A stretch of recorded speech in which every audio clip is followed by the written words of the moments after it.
Hello guys, it's another day kaya another chika tayo for today's video. Kung makikita nyo nga guys, may mga prutas, bigas at kung ano-ano pa dyan sa aming plato, no? Dahil nga guys, today is Carvature, kung saan kami nga ay magpa-fasting guys, mga asawang babae para sa asawang lalaki. Hindi lahat ng Indian ay ginagawa ito guys, kasi may mga kakilala akong Pinay na may asawang Indiano na hindi daw ginagawa ito. So I think it's a choice, no? Kung gagawin mo itong Carvature na ito, pero ito ay yearly namin ginagawa, so parang 3 times ko na itong Carvature dito sa India. So kung makikita nyo nga guys, kami ay nagtipon-tipon dyan. So andito kami sa aming kapitbahay guys, as in kadikit na bahay lamang yan. Ayan, so kung makikita nyo nga dyan guys, kami ay nakaupo lang dyan, then may mga dala, kanya-kanyang dala kami na pagkain. Ayan, may mga prutas, ganyan, may mga sweet. Then after that guys, may mga may nagbasa lang dyan ng libro about sa Carvature siguro yun, kasi hindi ko naman siya naintindihan, no? So ang ginagawa ko lang dyan ay kung anong sabihin ni Mami G, ayan, yun ang gagawin ko. So hindi naman yan nagtagal guys. After that nga guys, yung tubig na dala din namin ay binuhos, ayan, by partner. So kapartner ko dyan syempre ang aking mother-in-law, no? So ganyan lang guys, kung ano lang talaga ang sabihin ni Mami G, sumusunod lang talaga ako, kasi nga hindi ko din naman kabisado pa ang festival na ito guys. So hindi ko rin sila naintindihan, so ako ay sumusunod lang talaga dyan, no? So kapag kaaraw nga ng Carvature guys, kailangan ang mga damit na isusuot mo ay bago, then kailangan mag-aayos ka din.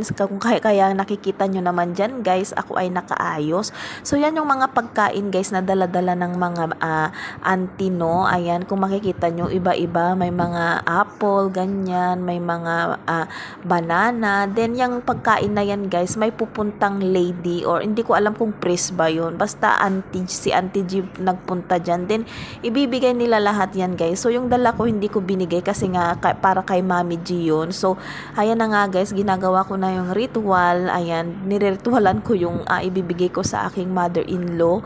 Then after that, after ng ritual na yan guys, ay iaabot din siya sa akin.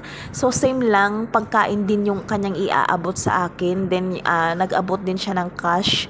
Ayan, then after that guys, itatouch ko yung kanyang feet pagkaabot ko nga sa kanya. Then i-bless back niya ako. Ayan, kung makikita nyo yung aking ginawa guys, hindi ko na ipakita yung pagkain, no? Pero nakita nyo, ayan, no, yung dala ni Mami G. So yan yung kanyang akakainin guys, kasi after this ritual nga guys, pwede na kaming kumain ng light food. Yes, so yung aming kanina guys, sinumulan namin ang aming araw.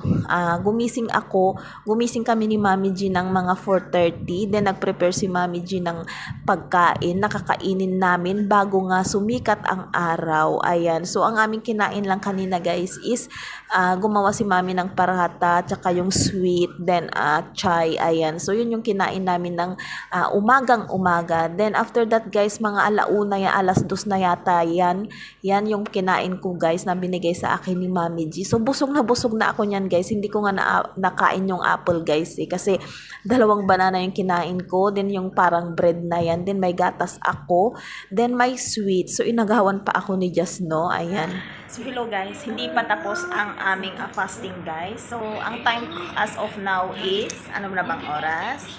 What time malalab? 8:35 na. Ayan. So, pero wala pang hindi pa lumalabas ang haring moon.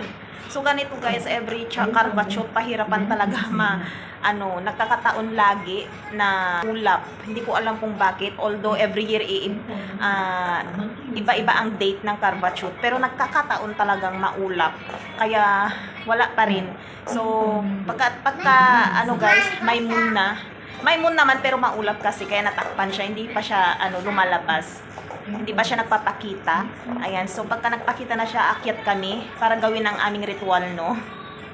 Ayan, so ready na ako, ready na rin si Mami, hinihintay na lang namin ang moon na magpakita. Ayan, hello to titas mahal. Simpleng-simple lang ang aking suit to this Carvature guys, which is very comfortable talaga siya. Ayan, parang buntis lang ang person, pero very comfortable siya. Gustong gusto ko siya. Ayan. See you later guys.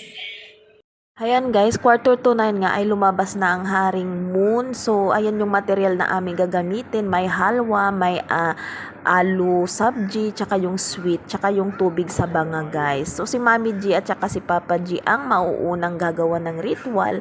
Ayan, kung makikita nyo, nag-start na nga si Mami G. So, kanyang binubuhos yung water doon sa banga na maliit, no? Then, tinouch niya yung tubig na binuhos niya. Ayan. Then, after that guys, makikita nyo yung kanyang ginagawa. So, yung parang pinaka sign of the moon, muna yung circle guys. Ayan. Then, tsaka niya itatapat sa mukha ni Papa Gian.